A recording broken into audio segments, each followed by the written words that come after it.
these Android handhelds are getting pretty powerful. Even phones these days can do some pretty wild stuff. Typically, on this channel, we use these handhelds for emulation. I'm frequently testing the limits of these handhelds by just playing various retro games. In terms of console emulation, the absolute peak they're capable of is usually Nintendo Switch emulation, and even that has its limitations. Emulation has a ceiling. These devices keep getting more and more powerful, but if all we're doing is playing retro games on there, how much more improvements can we make here?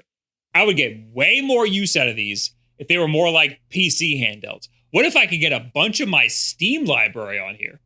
Too bad they're Android devices. Everyone knows Android devices can't play Steam games. Oh yeah, that's in the title of the video. No cloud streaming or remote play required. We're talking native gameplay on device. There are a few different ways to port PC games over to Android. Some methods are more complex than others. There are two that have caught my attention recently that make this process way easier. There's Game Native and GameHub. GameHub is a bit more controversial, and we'll get into all of that, but both of these are worth looking into because they both very much streamline the whole porting process. Both of them are as simple as downloading the app, logging into Steam, and downloading your games to your Android device. And it all has a surprising amount of compatibility. It's just like having a mini Steam Deck. For some games, the compatibility isn't really all the way there yet. And both these apps have different levels of compatibility and pros and cons. But I was still very surprised by what I was able to play on these tiny little handhelds. It definitely greatly expands the usability of these devices. Having these games in a much smaller, more portable form factor is a great way to get me to play these devices more and also play a lot more of my Steam library that I otherwise wouldn't have touched. This would be great for Android phone users too. But for me, it's just great to get some more use out of these Android handhelds. I'd much rather carry around my Odin 2 Mini than my giant Steam Deck. And this allows me to do that with a bunch of my games.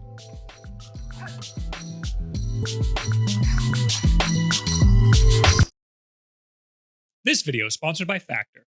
Hi, I'm Bob Wulff. Some people know me for my fun and creative sponsor segments, like this one. But not everyone knows me for that. You see this chart? Most people skip over the sponsor segment. See that little dip? Boop. They boop right over it. But I don't do this for those people. I do this for the half of people who stick around, who enjoy these parts of the video. But it's just been so busy this month. Factor's fresh, never frozen meals are ready in just 2 minutes. So all you have to do is heat it and enjoy. Skip the grocery store prep work and cooking fatigue. Instead, get chef-curated, dietitian-approved meals delivered right to your door and then thrown in your microwave. And they've even got smoothies and juices and wellness shots too. Factor is great for days like today when I have a lot to do and not a lot of time to do it. You gotta make time to eat. Popping Factor in the microwave for 2 minutes is way easier than scrolling through delivery apps and paying double in delivering fees. Sorry. Head to factor75.com or click the link in the description below and use code YAHUNGRY FB50 to get 50% off of your first Factor box and free breakfast for a year. That's code YAHUNGRY FB50 at factor75.com to get 50% off plus free breakfast for 1 year. And now we can welcome back all the people who skipped over the ad. Hi, guys. Hi. Welcome back. We weren't just talking about you. You should be able to do this with basically any modern Android device. The devices you'll be seeing in this video are the Odin 2 Mini and the Odin 2 Portal. I really wanted to try the Retroid Pocket Classic for some 4x3 gaming, but none of the 4x3 games that I wanted to try worked.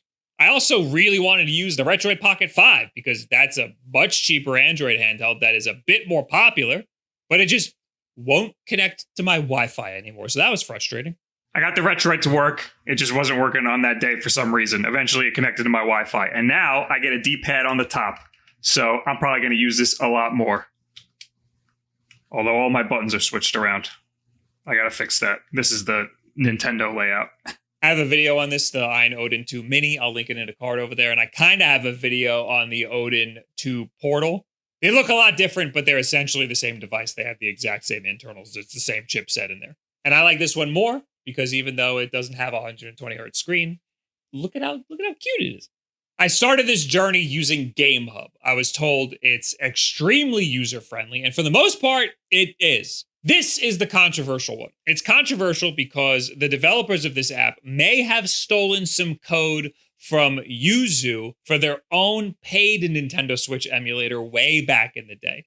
It's also controversial because it's Chinese, and you have to log in through Steam. So people are afraid that they're going to steal your Steam data. And what are they going to do with your Steam data? Look through your Call of Duty stats and be blown away by how great you are? GameHub is also made by GameSir, which is an extremely popular controller company. When I heard that, all of my concern flew right out the window. How is this any different than Razer or Asus or even Ein taking your data? If you're going to log in through Steam on any of these devices, how is that any different than just using a GameSir app? So you can download GameHub from their website. It's an APK that you download and install straight to your Android device. It then requires you to make a GameHub account, which is a point against it. It then asks you to log into Steam. You can manually port your games over, but that's a little more work. And part of the charm here is the user friendliness. So we're logging into Steam. Once you log in, you can then very easily browse your Steam games and just download whatever you want. I was shocked at how easy that was to just get my Steam games right here on my Android phone. That's not to say that it doesn't have its problems, because it definitely does. The first game that I tried was Ninja Gaiden Ragebound. I just hit download, and it downloaded the necessary drivers and files that it needed to run. Then it all just worked. The default settings were all perfect. I got my Steam version of Ninja Gaiden Ragebound on my Android device in minutes. And I'm playing it just like I would on my PC or my Steam Deck. The same can be said for other smaller 2D games. We got Gravity Circuit, which also ran out of the box perfect. UFO 50 also ran great. It did have some minor frame dips, but it wasn't a deal breaker at all. This is a very promising app with almost no setup required to get a lot of these games to work. Hollow Knight Silksong, which came out today as I'm filming this, runs awesome.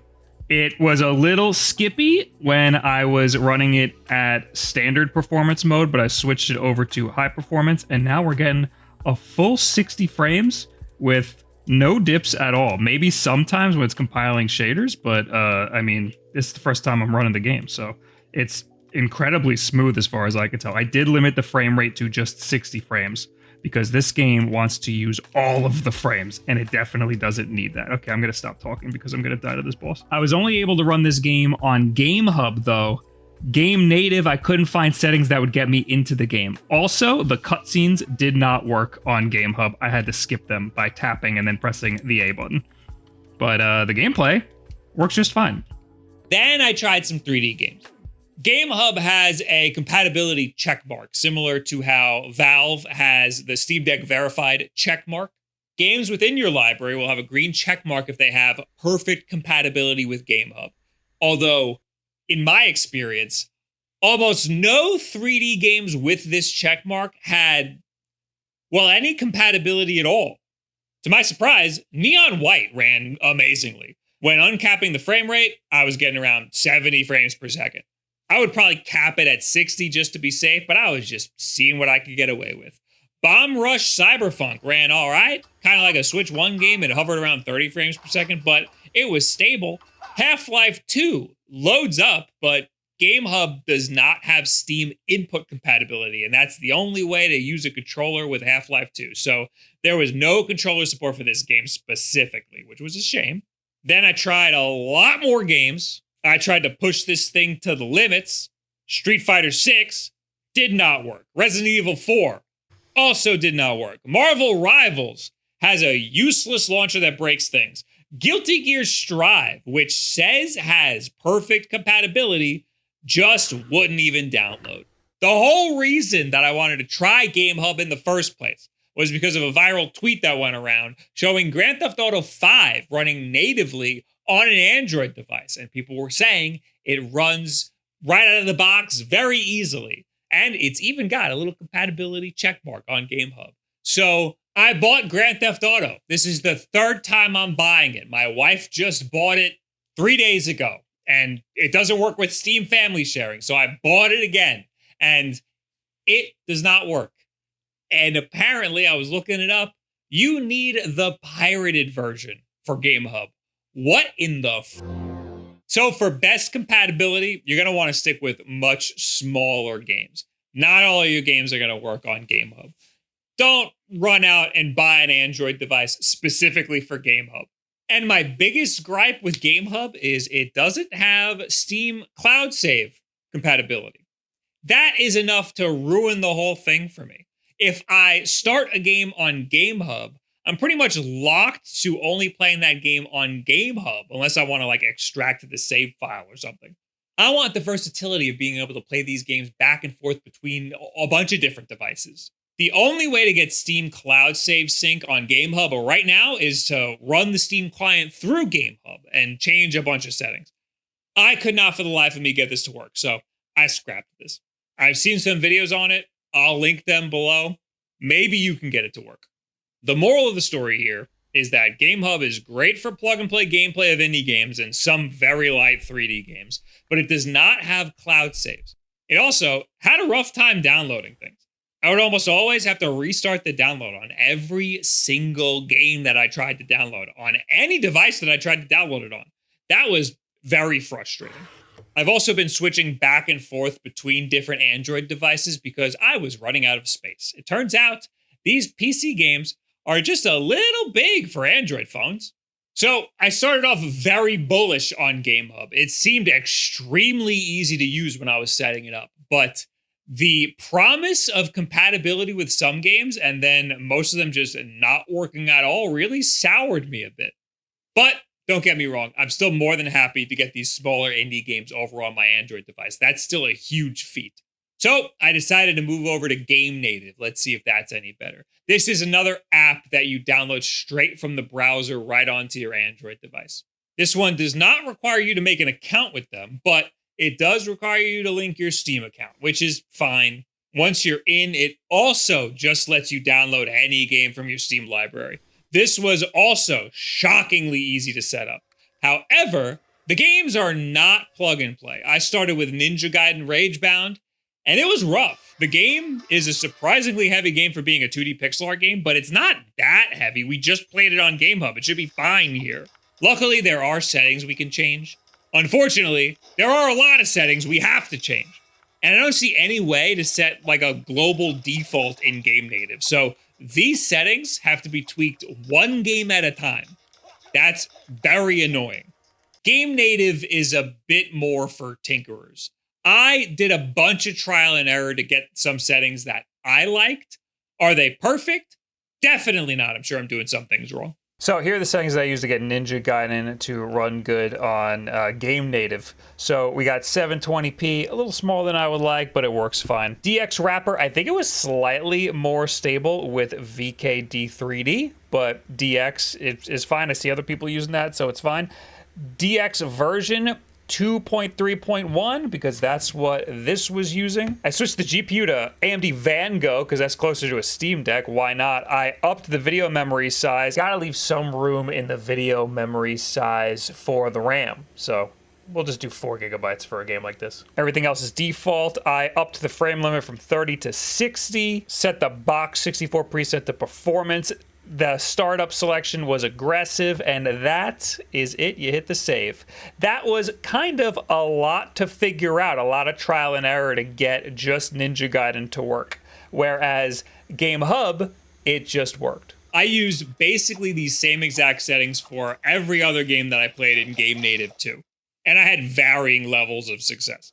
It seems like Game Native just still runs slightly worse than GameHub, even with these settings.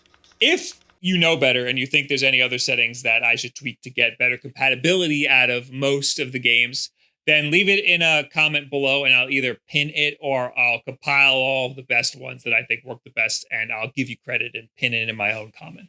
That being said, Game Native with these settings still ran most of these games great.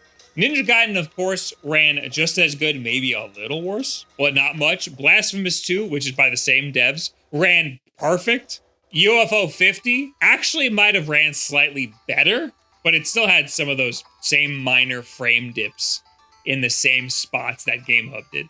Gravity Circuit seems to run worse, but was still playable. Unfortunately, that's about everything. Neon White crashed. It almost worked with the Vulkan compatibility layer. Then it crashed. Same with the Wine compatibility layer. Guilty Gear, again, wouldn't download for some reason. I don't know what that's about. Resident Evil 4 gave me a DLL error. The only 3D game that I got to work on here is Skyrim. It runs a bit under 30 frames per second at 720p. It's also running in an off-center window, even with the full screen boot flag, and it's Japanese, even with the English setting selected. But it works. It runs like the Switch version, but it works. So, Game Native has significantly worse compatibility, and on top of that, you have to tweak each and every game to get it to run anywhere near good. And somehow, even with all of that, I still like Game Native better. I haven't mentioned Game Native's best feature yet. Steam Cloud Save compatibility. That's enough for me to take a potential hit in frame rate in the games that it does run good. I've always wanted a PC handheld, but smaller. Something I can use to take my bite-sized PC games with me on the go. But it absolutely needs to have cross-save. I absolutely need my save files, or else I'm just starting the game over, and that sucks.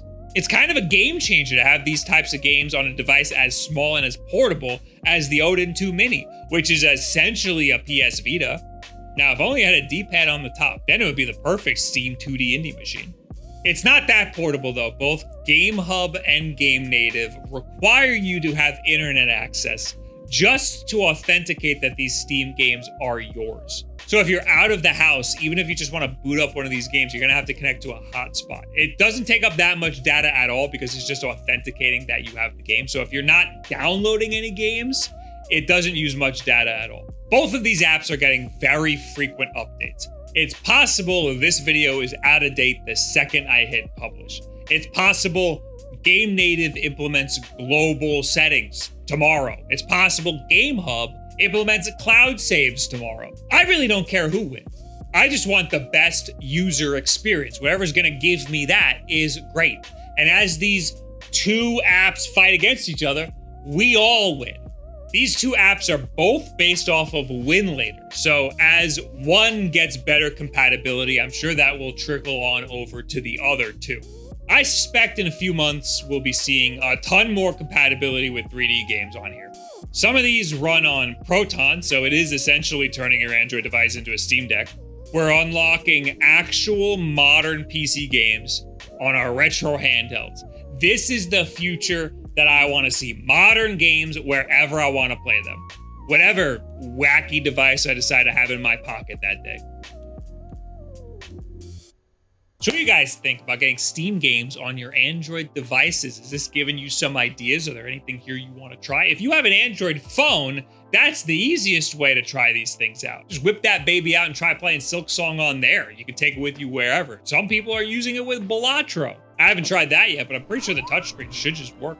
Anyway, leave it in the comments below. Add me on Twitter, any and all this other social media garbage. I'm excited to see where this goes in the future. Speaking of Silk Song, I'm probably playing it on twitch.tv/Wulff then. I won't be playing it on anything fun and exciting. It'll probably just be my PC. Hey, if you've seen more than one of my videos and you like them, just subscribe. It's a free way to support me. And you could also share this video with a friend who has an Android device at all. This could greatly help them get through their Steam backlog. Thank you very much. Have a good week. There was a mic below me the whole time.